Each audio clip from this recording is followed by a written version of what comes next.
Boa tarde, pessoal. Eu sou o Gabriel Merlin, esse daqui é o André Dimitri, e agora a gente vai apresentar o projeto que a gente ficou nesse semestre fazendo.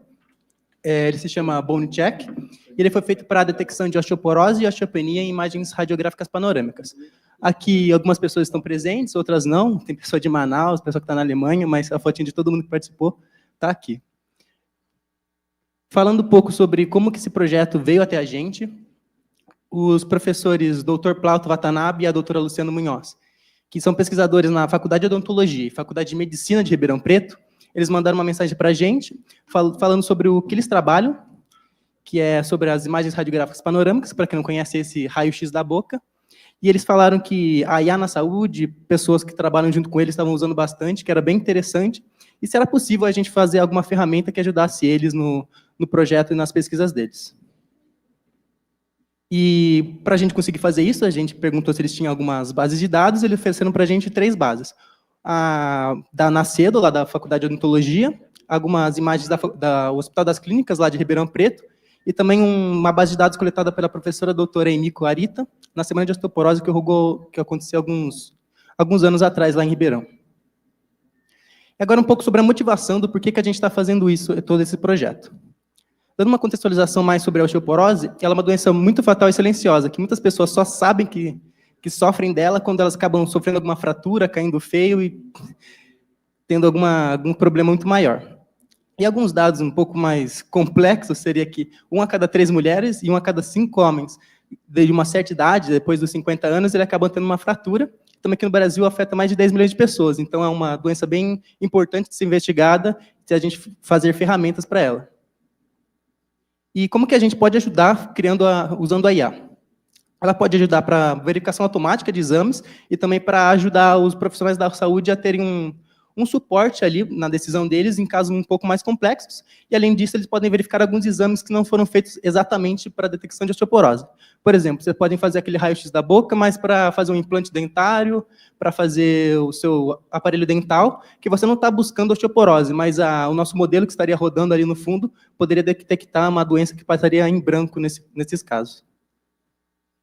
E agora, falando mais sobre os nossos objetivos desse projeto, que a gente focou neles. Seria a aplicação, criar uma aplicação para classificar em três classes, que seria o saudável, osteopenia e osteoporose. Se vocês podem ver, né, trazendo um pouco mais de semântica essas imagens, o saudável, aqui bem no corte da mandíbula, tem uma grande placa com grande densidade óssea, que seria bem branco e bem retinha. Enquanto no outro extremo, que seria a osteoporose, quase não existe isso, é quase todo cinza. E a osteopenia seria o meio do caminho. Você não está saudável, mas você também, a densidade óssea não está tão baixa assim. E o que a gente fez foi basicamente uma comparação entre os modelos enormes, como o Gemini e o GPT, e alguns modelos que a gente realmente treinou com essas bases de dados, que seriam algumas CNNs e alguns VITs, que a gente vai falar um pouco mais para frente. E agora falando sobre a metodologia. Bom, beleza. Vamos falar um pouquinho sobre metodologia agora. Eu sou o André. Qual foi a metodologia que a gente acabou adotando? Bom, primeiro de tudo, a gente recebeu dados que ainda não tinham sido anonimizados. Então, o nome do paciente estava aí na parte de baixo, vinha o nome do paciente também no nome do arquivo. Então, a primeira coisa que a gente fez foi meio que dar um zoom na imagem, de forma a remover algumas bordas laterais que estavam cinza, na verdade, pretas, que poderiam atrapalhar eventualmente nossa classificação, e também para remover o nome do paciente, gerando uma anonimização. Também padronizamos todas as imagens para o mesmo padrão PNG e removemos o nome do paciente do arquivo e colocando um número. Bom, sobre o nosso dataset, ele estava extremamente desbalanceado. A gente tinha muito mais exemplo de pessoas que estavam saudáveis ou que possuíam osteopenia do que pessoas que possuíam osteoporose. Então, um dos momentos chaves no nosso projeto foi quando a gente acabou adotando o weighted loss. Então, a loss ponderada, ela ajudou a amenizar esse problema de desbalanceamento de dados. A gente também tentou algumas coisas com data augmentation, mas acabamos não obtendo muito sucesso. Por quê? Porque, geralmente, a osteoporose, o grande problema é a densidade óssea. Então, no raio-x, vai estar um pouco mais escuro ou um pouco mais claro. E a gente não conseguiu achar nenhum método de data augmentation que tenha dado um resultado muito bom, apesar de ter testado alguns. Bom, e quais estratégias a gente usou para gerar essa classificação? A gente acabou realizando um ensemble, usando 2 VITs e 2 CNNs. Todas essas redes neurais tinham sido pré-treinadas no ImageNet e foram fine-tunadas, descongelando todas as camadas, porque a gente avaliou experimentalmente que isso acabou sendo um pouco melhor do que linear probing, por exemplo. E como é que funciona? A gente tem a imagem, a gente propaga ela pelas 4 redes neurais, obtém o vetor de probabilidade para cada uma dessas classes e depois joga em um classificador XGBoost, que ele vai saber dizer qual é a classificação final. A gente acabou escolhendo o XGBoost porque ele tem obtido muito sucesso no Kaggle faz um bom tempo e geralmente apresenta um resultado robusto.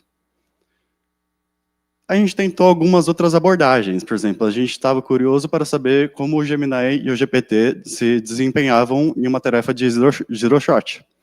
Então a gente pegava a imagem, passava para esses grandes modelos de linguagem e eles criavam uma predição, a classificação, na verdade. Mas como eles não haviam sido treinados diretamente para essa tarefa, raramente obtinham um resultado muito bom. A gente também tentou uma abordagem de few shot, na qual a gente fornecia exemplos de cada classe para o modelo e depois pedia para ele classificar. Então, é uma forma muito semelhante, mas agora a gente fornece exemplos para os grandes modelos, para o GPT e o Gemini, e ele gera a predição. Bom, falando um pouquinho mais sobre a metodologia que nós adotamos, a gente fez experimentos com K-fold e depois acabamos usando divisão estratificada mesmo, o rollout. Então, de 80 a 20 para treino e teste. A gente treinou as redes durante 100 épocas, utilizamos early stopping com paciência de 10, e a principal métrica monitorada era a loss de validação. A gente também mediu algumas outras métricas, como acurácia, precisão ponderada, recall ponderada e film score. A gente também chegou a medir a AUC, a área embaixo da curva, mas a gente acabou optando por monitorar principalmente validation loss e film score. Bom, e quais resultados acabamos obtendo? É um pouco de número demais, eu sei, mas basicamente o ensemble ele acabou indo melhor do que todos os outros modelos, o que já era o esperado. Obviamente ele vai ser melhor do que as redes neurais individualmente. Então ele acabou tendo melhor acurácia, precisão e film score. Só na revocação ele perdeu um pouquinho para JIT. Outro ponto interessante de se notar aqui é que, por exemplo, o ChatGPT, ele obteve uns 30% de acurácia. Então, ele basicamente estava fazendo um chute aleatório entre as 3 classes. E o Gemini, ele teve um desempenho um pouquinho melhor ali, por volta de 60% de acurácia, 48% de film score. Como esses grandes modelos não haviam sido treinados diretamente para esse tipo de tarefa, não é de se surpreender que eles não tenham tido resultado tão bom. Mas as redes que foram treinadas para isso, as 2 CNNs, as 2 VITs e o ensemble usando elas, obteve um resultado melhor. Então, concluindo, o GPT e o Gemini acabaram sendo um pouco ruins para essa tarefa, mas o ensemble acabou dando um resultado positivo. Para finalizar, as nossas principais contribuições são essa ferramenta para auxiliar o profissional de saúde a tomar uma decisão nesses casos mais complexos. Nós também fizemos esse estudo comparativo e disponibilizamos ele publicamente em um repositório do GitHub. É tudo open source, qualquer pessoa que quiser melhorar a nossa solução ou utilizar ela, está tudo disponível no GitHub. Além disso, a gente criou uma aplicação no Streamlit, que você consegue enviar uma imagem, vai ser gerada a classificação usando o ensemble, porque foi o nosso melhor método, e ele vai dar a confiança do modelo, a probabilidade de pertencer àquela classe ali. Nos nossos próximos passos, a gente poderia utilizar outras abordagens com outras arquiteturas, a gente poderia fazer um pré-processamento mais detalhado, a gente poderia usar dados complementares, como peso, idade, gênero do paciente, e a gente também poderia melhorar um pouquinho a nossa aplicação para se tornar mais intuitiva. Agora, por fim, gostaria de agradecer a atenção de todos vocês e também pelo auxílio do professor Dr. Plato Watanabe e da professora Luciana, que disponibilizaram essas bases de dados para a gente, que sem isso a gente não conseguiria fazer nada. E também quero abrir agora para a sessão de perguntas.